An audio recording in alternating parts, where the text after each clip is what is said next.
নবদিগন্তের সূচনা হয়েছে ধরণীতে, তবে আজকের সূচনা বেশ অন্যরকম। শীতের শুরু, চারিদিকে কুয়াশা আচ্ছন্ন, কাঁচের জানালা বেয়ে গড়িয়ে পড়ছে শিশিরের বিন্দু বিন্দু পানি। ভেসে আসছে বাড়ির সকলের কথা বলার আওয়াজ। সারা আড়মোড়া খেয়ে চোখ মেলে তাকালো। বালিশের নিচে হাত রে নিজের অ্যান্ড্রয়েড মোবাইলটা নিল। ফোনের স্ক্রিন চালু করতে ভেসে উঠল তার আর শুভ্রর একে অপরের দিকে তাকিয়ে থাকার একটি সুন্দর দৃশ্য। এটা তো সারাকে স্কুলে ভর্তি করানোর দিন ফাতিহা লুকিয়ে তুলেছিল। সারা মুচকি হাসল। তার ছোট্ট মনে শুভ্র নামক মানুষের ভরপুর রাজত্ব চলে।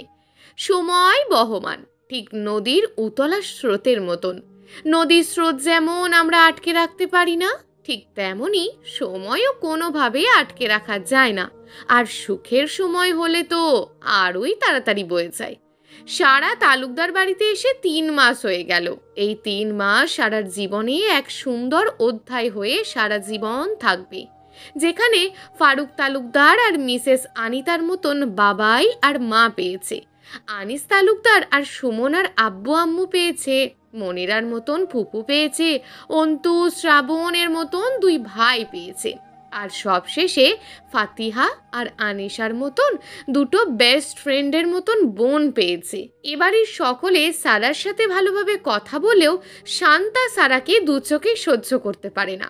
আর সারা তো শুভ্রকে আর অরুকে নিজের কাছেই পায় না। তবুও সারা অনেক খুশি। সারা তার কোমর সমান চুলগুলো হাত খোপা করে ফ্রেশ হয়ে দরজা খুলে সিঁড়ি দিয়ে নামতে থাকলো। চোখে ঘুম ভরপুর। ঘড়ির দিকে তাকিয়ে দেখলো সকাল 9টা। আজ শুক্রবার হয় সবাই বাড়িতে। সারাকে সিঁড়ি দিয়ে নামতে দেখে সোফায় বসে থাকা ফারুক তালুকদার বলে উঠল, গুড মর্নিং মামনি, ঘুম ভেঙেছে? জি বাবাই। সারা ফারুক তালুকদারের দিকে তাকিয়ে সিঁড়ি বেয়ে নামতে নামতে বলে। ঠিক তখনই শান্তা সিঁড়ি দিয়ে নামতে যায় আর সারার গ্রাউন্ডে চেপে ধরে পা দিয়ে। ফলে সারা এক পা এগোতেই উবুড় হয়ে পড়ে যায় নিচে। ঘটনার আকস্মিকতায় সারা কিছুটা বুঝতে পারে না। শ্রাবণ এসে সারাকে ধরে তুলে দাঁড় করায়। সারার বেশি লাগেনি, 2 সিঁড়ি থেকে পড়লে কারোরই লাগে না। শান্তা একটা ডেভিল হাসি দেয় মনে মনে, তারপর বলে ওঠে, এ কি সারা, দেখে হাঁটতে পারো না? আমিই পড়ে যেতাম তোমার জন্য। শান্তার কথা শুনে শ্রাবণ একটা ধমক দেয় শান্তাকে। তারপর সারাকে নিয়ে টেবিলে চলে যায়। সারা শ্রাবণকে নিজের বড় ভাই মনে করে। কখন কি লাগবে না লাগবে, কখন কি প্রয়োজন, বাড়ির কেউ না বুঝলেও শ্রাবণ বুঝে যায়। সারা মনে মনে ভাবে, প্রথমে শ্রাবণ ভাইকে রাগী মনে হলেও মনটা অনেক ভালো। শ্রাবণও সারাকে সব সময় প্রোটেক্ট করে। সারার থেকে শুভ্র দূরত্ব বজায় রাখে, কারণ সেও বুঝতে পেরেছে সারার বয়স তার তুলনায় অনেক কম। আর শুভ্র কারোর কথা অমান্য করে না বলে সারার থেকে দূরত্ব বজায় রেখে চলে। সকালের ব্রেকফাস্টের শেষে সবাই চা খেতে বসেছে। যদিও সারা খায় না, তবুও সোফায় বসে সবার সাথে কথা বলছে। তার সামনাসামনি সোফায় অরুকে নিয়ে শুভ্র বসে আছে। সারা বর্তমানে 10ম শ্রেণীতে পড়ছে।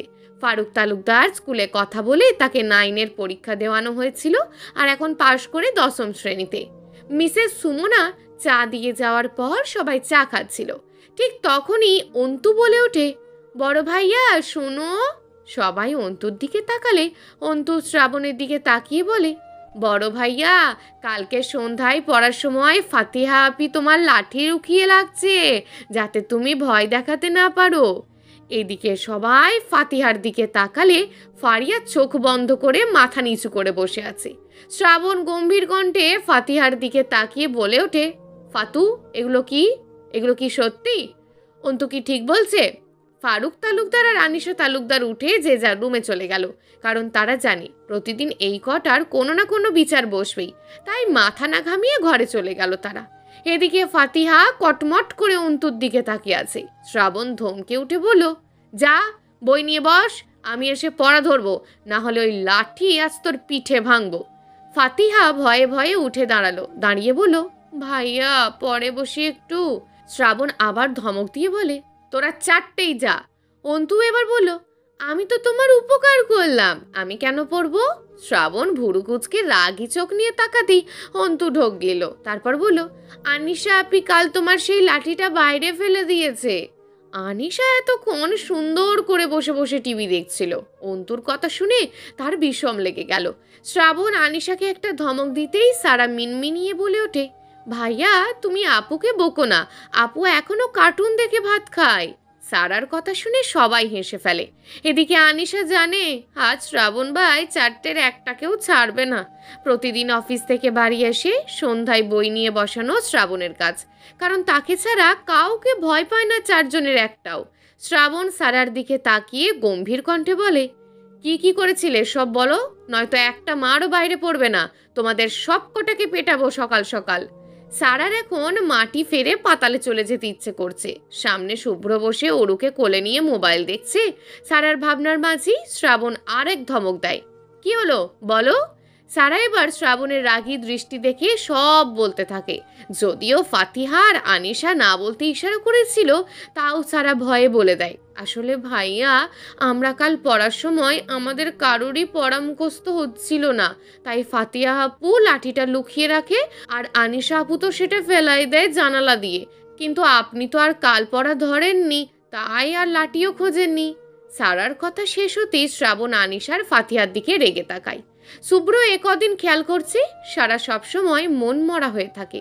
আগের মতন হাসি খুশি মেয়েটা এই কয়েকদিনে হঠাৎ চুপচাপ হয়ে গেছে, যা সবার চোখে পড়ছে। কেউ এর কারণ জিজ্ঞেস করলেও সারার একটাই উত্তর দেয়, কিছুই হয়নি, এমনিতেই এমন মনে হচ্ছে। শুভ্র দুদিনের জন্য বাইরে গিয়েছিল, এসে দেখে সারা আরো বেশি মন মরা হয়ে গেছে। এদিকে শুভ্র এক তিল পরিমাণ স্বস্তি পাচ্ছে না, নিজের প্রতি নিজেই বিরক্ত, কিচ্ছু বুঝতে পারছে না। শুভ্র অনেকবার সারার কাছে জিজ্ঞেস করতে গেছে, এতে সারা প্রচণ্ড রেগে গেছে শুভ্রর ওপর। এটা খুব চিন্তিত হয়েছে শুভ্র। শুভ্র নিজের রুমে রকিং চেয়ারে বসে দুলছে, 2 আঙুল ভাঁজ করে কপালে দেওয়া। রাত গভীর 11টা বেজে গেছে। শুভ্রর চোখে ঘুম ধরা দিচ্ছে না। শুভ্র সারার চিন্তায় মশগুল। যে মেয়েটা শুভ্রর অনুপস্থিতিতে উতলা হয়েছে, তো সে এখন শুভ্রকে সহ্যই করতে পারছে না। শুভ্র বিষয়টা নিয়ে খুব চিন্তিত। সে জানে সারা এখনো ঘুমায়নি। কাল রাতেও যখন নিচে গিয়ে রুমে উঁকি দিয়েছিল, দেখছিল মোবাইল চালাচ্ছে। সারা নিজের ইচ্ছায় নিচে রুম নিয়েছে একা থাকবে বলে। শুভ্র এতেও বেশ অবাক। না, শুভ্র আর ভাবতে পারছে না, মানসিক অশান্তিতে থাকা যায় না। শুভ্র মাথায় বুদ্ধি আসলো, সে এখনই যাবে সারার রুমে, সব কিছু খোলাস করবে, নয়তো শুভ্র শান্তিতে ঘুমাতে পারবে না। শুভ্র জানে না কেন সারার জন্য চিন্তা হচ্ছে তার। সে তো এখনো বলছে, আগেও বলেছে, সে সারাকে ভালোবাসে না। ভালোবাসা হয় মনের মিলে, আর শুভ্র আর সারার মনের মিল হবে না। সাথে বয়সের ফারাক 12 বছরের। শুভ্র একটা হতাশার দীর্ঘশ্বাস চাল, তারপর হাঁটা দিল নিচে তলায় সারার রুমের দিকে। কিন্তু হঠাৎ তার পা আপনা আপনি থেমে গেল। তার বিবেক বাধা দিচ্ছে এত রাতে একটা মেয়ের রুমে যাওয়ার জন্য, কিন্তু মন, সে তো অবাধ্য। মন বলছে, শুভ্র তুই যা, ও তো তোর বিয়ে করা বউ, কোনো ভয় নেই। শুভ্র নিজের মনের কথাই শুনল। এক নিঃশ্বাসে সারার রুমের সামনে এসে দাঁড়ালো। তারপর নীরবে কয়েকটা শ্বাস নিল। হাতের আঙুল দিয়ে দরজায় আস্তে করে ধাক্কা দিল। চাপানো দরজা সাথে সাথে খুলে গেল। শুভ্র আস্তে করে ঘরে ঢুকলো। সারার রুমে ছোট্ট সবুজ ড্রিম লাইটের আলোয় আলোকিত। একটা আলমারি, একটা বিছানা আর পড়ার টেবিল বাদে রুমে আর সেরকম কিছুই নেই। শুভ্র রুমে ঢুকেই বিছানার দিকে তাকালো। না, বিছানায় বালিশ ছাড়া কিছুই নেই। শুভ্র ভাবলো ওয়াশরুম গেছে, তাই অপেক্ষা করলো। কিন্তু যখন দেখলো তাও নেই, তখন শুভ্রর কপাল কুঁচকে আসলো। কি মনে করে বারান্দার দিকে এগিয়ে দেখলো সারা আপন মেঘে মেঘে ঢাকা আকাশ, চারিদিকে কনকনে শীতের হিম শীতল বাতাসের মধ্যে কোনো শীতের পোশাক ছাড়াই চকচকে রূপালি চাঁদের দিকে তাকিয়ে আছে। শুভ্র কিছুটা এগোতেই শুনতে পেল সারার কণ্ঠে গুনগুন। শুভ্র কপাল কুঁচকালো। সারা ঠিক 1 হাত পিছনে গিয়ে বুকে হাত বিঁধে দাঁড়ালো। সারা শুভ্রর উপস্থিতি বুঝতে পারল না। আপন মনে চাঁদের দিকে তাকিয়ে আছে তো আছেই। শুভ্র সারার ঘাড়ে 1 হাত দিতেই সারা ভোরকে পিছনে ঘুরে দাঁড়ালো। শুভ্রকে দেখি চোখের পানি হাতের তালু দিয়ে মুছে নিল। তারপর চোখ মুখ শক্ত করে নিল সাথে সাথে। শুভ্র অবাক হয়ে তাকিয়ে আছে সারার দিকে। 2 দিনের মধ্যেই কেমন অগোছালো লাগছে সারাকে। সারার শুভ্রর দিকে রাগী দৃষ্টিতে তাকিয়ে থেকে বলে ওঠে, কেন এসেছো? আর বলতে পারে না সারা। তার আগেই শুভ্র নিজের এক হাত দিয়ে সারার মুখ চেপে ধরে, কোলে তুলে নেয়। সারা ছোটার জন্য মরিয়া হয়ে ওঠে। শুভ্র রুম থেকে বেরিয়ে দরজা চাপিয়ে দিয়ে সিঁড়ি বেয়ে উঠতে থাকে সারাকে কোলে নিয়ে। সারা শুভ্রের সাথে পারছে না। শুভ্রর কাছে এসে নিতান্তই বাচ্চা একটা মেয়ে। কয়েক সিঁড়ি উঠতেই সারা শুভ্রর যে হাত দিয়ে মুখ চেপে ধরেছে সেই হাতে কামড়ে ধরে। শুভ্র দাঁড়িয়ে যায়, লম্বা একটা দম নিয়ে ব্যথা হজম করে নেয়। সোজা নিজের রুমে চলে যায় শুভ্র, গিয়েই দরজা লাগিয়ে সব কটা ছিটকানি দিয়ে দেয়। তারপর সারাকে ফেলে দেয় খাটের ওপর। রুমের পানি শেষ হয়ে যাওয়ায় পানি খেতে বেরিয়েছিল শান্তা। এভাবে শুভ্রকে সারাকে কোলে নিয়ে ওপরে আসতে দেখে রাগে ফেটে যাচ্ছিল সে। পর মুহূর্তেই একটা কুটিল বিশ্রী হাসি হেসে মৃদু স্বরে সিজ দিতে দিতে নিচে নেমে যায় সে। ডাইনিং টেবিল থেকে গ্লাসে পানি ঢেলে ঢকঢক করে খেয়ে নেয়। তারপর বিড়বিড় করে বলে, বেচারি বোকা সারা, আসলেই বোকা। ইস, আমার চালগুলো কিভাবে গিলেছে। শুভ্র ভাই, শুধুই তুমি শান্তা তালুকদারের। যে কেড়ে নিতে আসবে তাকেই সরাবো আমি রাস্তা থেকে। শুভ্র দরজার দিকে তাকিয়ে দেখলো দরজা বন্ধ। শান্তা আবারও হাসলো। সে জানে সারা বোকা অনেক, কিন্তু শুভ্রর অনুপস্থিতির সুযোগ নিয়ে সারাকে সে ভালোই টোপ দিয়েছে। শুভ্র চাইলেও আর সারা তার সাথে ফ্রি হবে না বলে হেসে সিঁড়ি বেয়ে নিচের রুমের দিকে চলে গেল শান্তা। শুভ্র সারার দিকে তাকাতেই সারা মুখ ঘুরিয়ে নিল শুভ্রর দিক থেকে। শুভ্র কিছুটা গম্ভীর স্বরে সারাকে জিজ্ঞেস করলো, কি হয়েছে? আমি কি করেছি তোমার? সারা নিশ্চুপ। কি হলো, জবাব দাও। শুভ্র কিছুটা চেঁচিয়ে বলে ওঠে। সারা এবার শুভ্রর দিকে তাকায়, চোখ দিয়ে টপ টপ করে পানি পড়ছে, রীতিমতো ফোঁপাচ্ছে মেয়েটা। শুভ্র বেশ অবাক হলো। সে ভালো করেই জানে শুভ্রর সামনে সারা রাগ দেখাতে পারে না। শুভ্র সারার পাশে গিয়ে বসে সারার থুতনি ধরে উঁচু করলো তার মুখ। তারপর চোখে চোখ রেখে জিজ্ঞেস করলো, কি হয়েছে আমাকে বলো, না বললে বুঝবো কি করে? সারা কেঁদেই যাচ্ছে। শুভ্র এবার আরও সারার কাছে গিয়ে সারাকে দুই হাতের বন্ধনে নিল। সারার মুখ ঠেকেছে শুভ্রর বুকে। সারা সরে আসতে চাইলেও শুভ্র জোর করে চেপে ধরে রইল। শুভ্র আবার জিজ্ঞেস করলো, পিচ্চি পাখি, বলো কি হয়েছে? আমারই মন খারাপ লাগছে যে, বলো প্লিজ। সারা কেঁদেই যাচ্ছে, কিছুক্ষণ পর পর কেঁপে উঠছে। শুভ্র বুঝলো গুরুতর কিছু একটা হয়েছে। শুভ্র আবার জিজ্ঞেস করলো, পিচ্চি পাখি প্লিজ বলো, দেখি কি হয়েছে, বলো না জান। সারার বেশ লজ্জা লাগলো শুভ্রর মুখে জান ডাক শুনে। তবুও মনটা তার ভীষণ খারাপ, কথা বলতে পারছে না, বুকটা কষ্টে ফেটে যাচ্ছে। শুভ্র বুঝলো সারা একটু লজ্জা পেয়েছে, তাই সারাকে ছেড়ে দিয়ে সারাকে নিজের কোলে বসালো। সারার ছোট্ট শরীর শুভ্রর কাছে এক আকাশ প্রশান্তি। শুভ্র সারার মুখের দিকে তাকিয়ে আবারও বলে উঠল, বলো না জান, আমার যে খুব কষ্ট হচ্ছে, প্রমিস আমি সব সমস্যার সমাধান করে দেব, বিশ্বাস করো, আমাকে বলো প্লিজ। বলো না জান, আমার মনের ক্লান্তি দূর করো। আমার কোনো ভুল হয়েছে নাকি অন্যদের কোনো কারণ, সেটা বলো প্লিজ। সারা একটু পর পর ফুঁপিয়ে উঠছে। শুভ্র সেদিকে তাকিয়ে সারার দুই বাহুতে শুভ্রর হাত রাখলো। তারপর বলল, বলো না পিচ্চি পাখি, প্রমিস করছি তো, আমি সব শুনবো মন দিয়ে, বলো না। সারা এবার কান্নারত গলায় ভাঙা শব্দে বলে উঠল, আপনি রাগ করবেন না তো? শুভ্র বুঝলো গুরুতর কিছু হয়েছে, তাই সে সারাকে সাহস জোগাতে বলে উঠল, না জান, আমাকে বিশ্বাস করো, তুমি এবার বলো প্লিজ। শুভ্রর কথায় সারা ভরসা খুঁজে পেল, তাই এবার কান্নারত কণ্ঠে বলে উঠল, আপনি ওরুকে কেন আমার থেকে দূরে সরিয়ে দিলেন? আমি ওরুর আসল আম্মু না, তাই জন্য না? আপনি কেন বলেছেন আমি আউরুকে মেরে ফেলবো? আপনি এত নির্দয় কেন? আমাকে দেখে আপনার এমন মনে হলো? বলি হু হু করে কেঁদে উঠল সারা। শুভ্র স্তম্ভিত হয়ে গেছে। সারার কথায় যেন সে পুরো পাথর হয়ে গেছে। সারা কি বলছে এগুলো? শুভ্র আর কিছু ভাবলো না, সারাকে বলে উঠল, কে বলেছে এগুলো? আমি বলেছি, বিশ্বাস করো আমি এগুলো বলিনি। সারা কান্না করতে করতে শুভ্রর দিকে তাকালো, তারপর মাথা নিচু করে নিয়ে বলল, তাহলে শান্তা বুঝে বলল আমি এতিম বলে শুধু এখানে এনেছেন, নয়তো আনতেন না? আমার আব্বু আম্মু নেই বলে এখানে রেখেছেন দয়া দেখিয়ে? আপনি নাকি ওরুকে নিয়ে ভয় পান, তাই আমার থেকে ওরুকে সরিয়ে মায়ের কাছে দিয়েছেন। ওই জন্যই মা আর ওরুর কাছে আমাকে বেশি যেতে দেন না। আমি কি করেছি আপনার?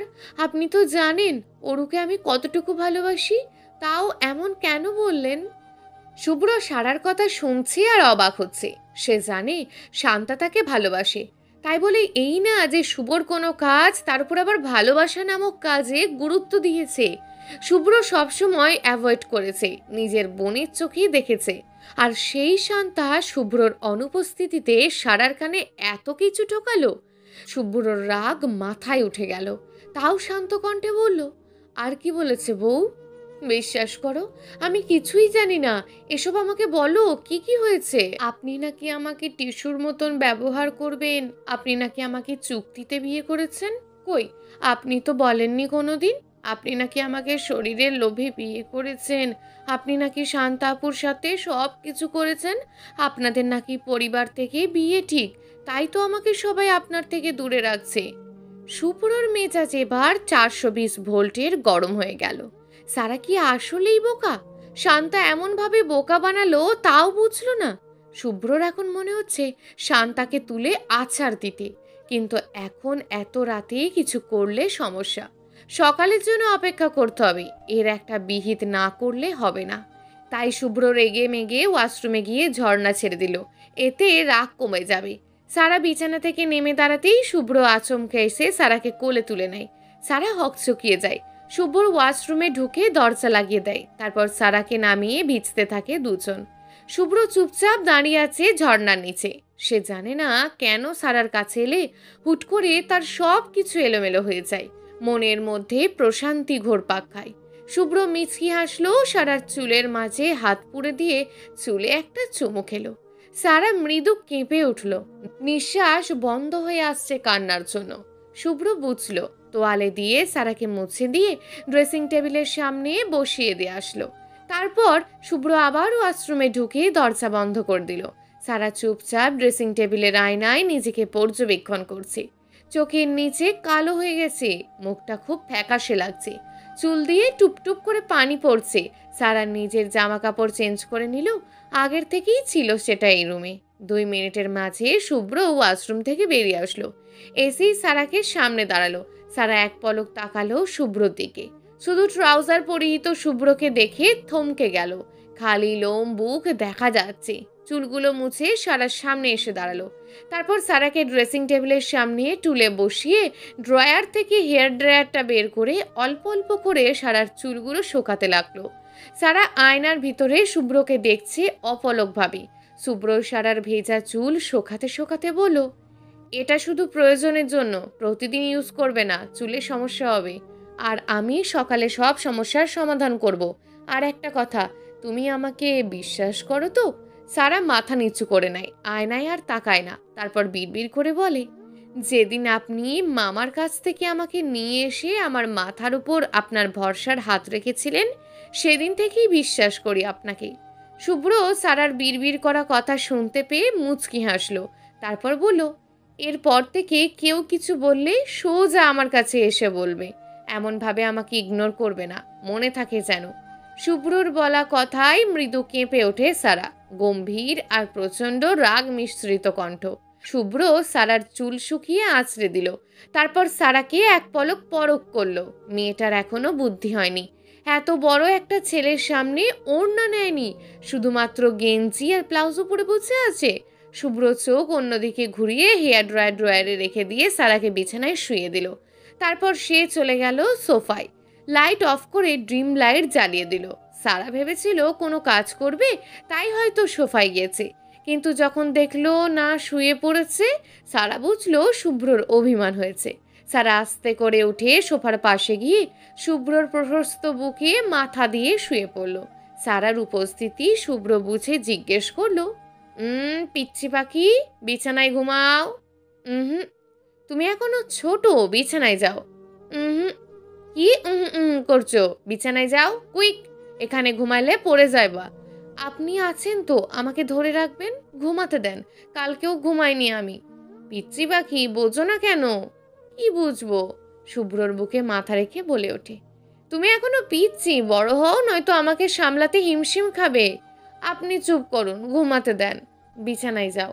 যাব না। শুভ্র এবার রেগেই বলে ওঠে, বিছানায় যাইতে বলছি না, গো। শুভ্রর ধমকে সারা কেঁপে ওঠে। অভিমানেরা বাসা বাঁধে ছোট্ট হৃদয়ে। সারা আর কিছু না বলেই উঠে চলে যেতে চায়। সারার ছোট্ট মনে এক আকাশ সমান অভিমান হয়েছে। শুভ্রর ধমক তার হৃদয় চূর্ণ বিচূর্ণ করে দিয়েছে তার মতে। সারা উঠে শুভ্রর দিকে না তাকিয়ে সোজা বিছানায় চলে যায়, একটা কথাও বলে না। বিছানায় গিয়ে কাঁথা মুড়ি দিয়ে শুয়ে পড়ে। শুভ্র বুঝলো না কি হলো। আবার মনে হলো সে বেশি করে ফেলেছে, সারাকে ধমক দেওয়াটা উচিত হয়নি। শুভ্র উঠে বসলো, কপালে আঙুল স্লাইড করতে করতে মনে মনে ভাবলো, ওপরবেলা এমন এক বাচ্চারে পাঠাইছো, হেতির ভাব মন লক্ষ্য কিছুই বুঝি না। হুটহাট গাল ফুলিয়ে আমারে চিন্তায় ফেলায়। শুভ্র বেশ কিছুক্ষণ বিছানার দিকে তাকিয়ে উঠে দাঁড়ায়। সে জানে সারার এখন রাগ না ভাঙালে আবার কান্না শুরু করবে। শুভ্র উঠে গিয়ে সারার পাশে বিছানায় বসলো। শুভ্র আস্তে করে সারার গায়ে হাত রাখলো। সাথে সাথে সারা ছিটকে চলে গেল দূরে।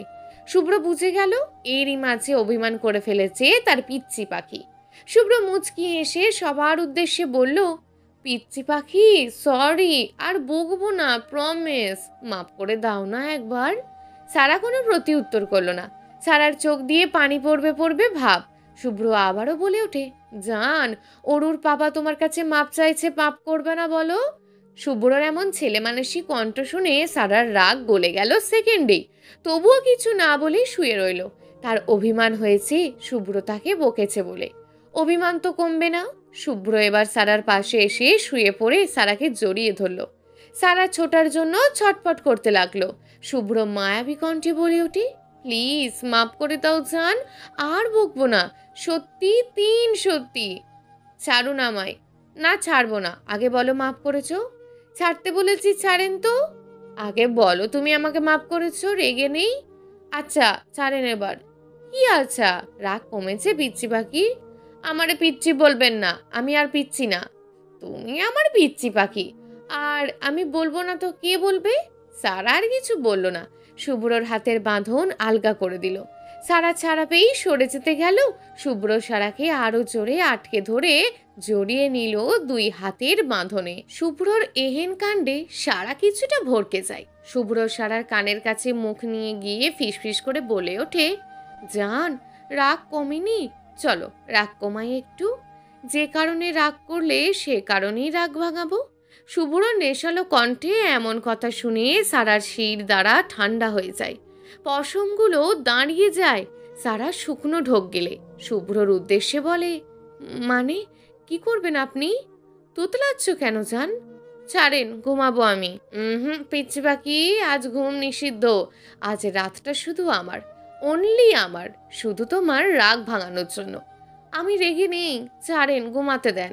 শুভ্র আর কিছু বলতে না দিয়ে সারার ওষ্ঠ জোড়া নিজের দখলে নিয়ে নেয়। সারা ছটফট করে শুরু করে। মিনিট পাঁচেক পর শুভ্র ছেড়ে দেয়।